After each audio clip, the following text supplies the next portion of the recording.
Hey, Jason, it looked like at points in the game you were kind of shaking out your wrist and flexing it. Is there anything going on there? No, just fell on it the other day. It's all right. Jared Weiss.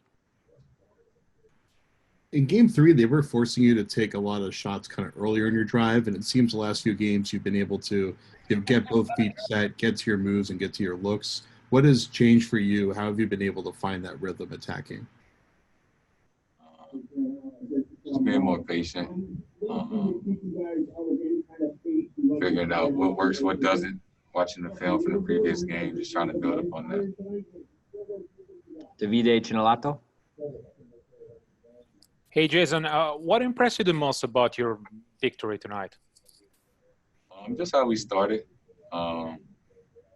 We started off, I think we competed really, really hard on both ends. We were just really connected. It helped that we hit some shots. Got guys feeling good about themselves, and we just continue to build on that throughout the game. John Corrales.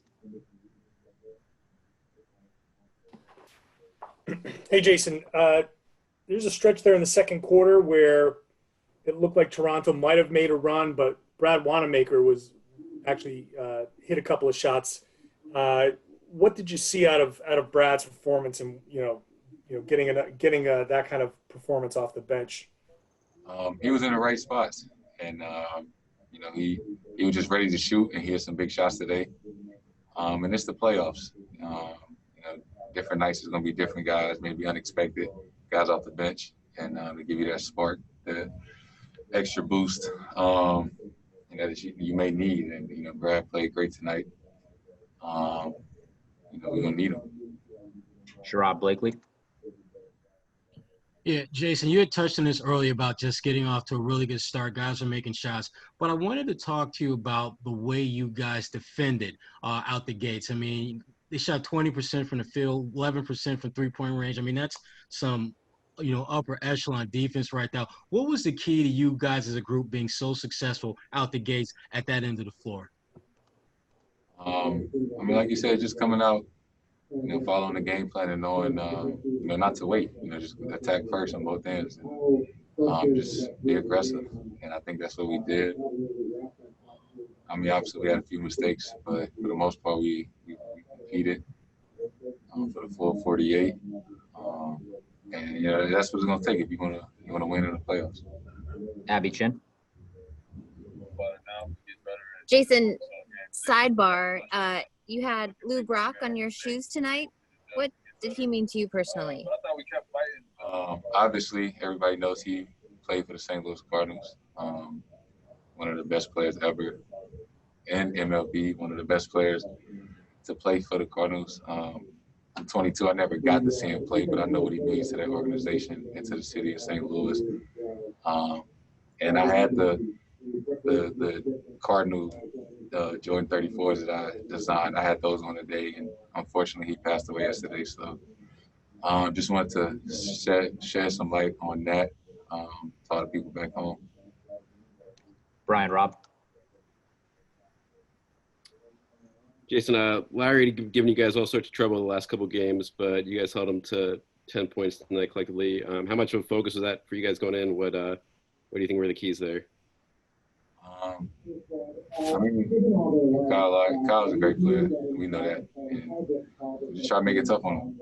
Sometimes they can have tough shooting nights. You just don't want to give them easy looks. Defend as well as we can, talk. I think that's what we did tonight. He probably missed some shots he felt like should have went in, but it's basketball. You just had tough days sometimes. Final question for Jason, Sherrod Blakely. Yeah, Jason, after last game, Kimball Walker had talked about wanting to be more aggressive. 9 shots for him was unacceptable. I wanted to ask you about Kimba's ability to be assertive, be aggressive, but do so within the framework of the team and him not becoming just a guy out there chucking shots. And now he's been able to balance that throughout the season for you guys. He's been great at that all season. You're right. 9 shots is unacceptable for him, for us as a team. We needed to be aware of that last game and we weren't, and this game we were. And he got a great IQ. He know the game. He know when to make the right play, when to score. But we need him to be aggressive like he was tonight, and continue that if we want to keep playing. All right, one last question in person, Gary Washburn. You guys could talk the last couple of days about being focused and playing harder and all that, but when you guys do it, when you go out there and carry it out, how satisfying is that? What does that show that you guys have learned over the last couple of playoff disappointments, and that playoffs, every series seems to be a roller coaster of emotion? It's a good feeling when you can game plan, talk about something, and then go out there and do it. But it also it's frustrating, that if we can do it, why don't we do it every time? Some of it's human nature, but us as professionals, we just got to take more responsibility. It's not an easy task. They defend the champs. It's the playoffs. It's going to be tough. But if you want to keep playing more often than not, you got to go out there and compete. All right, we'll wrap it up right there. Thanks, Jayson.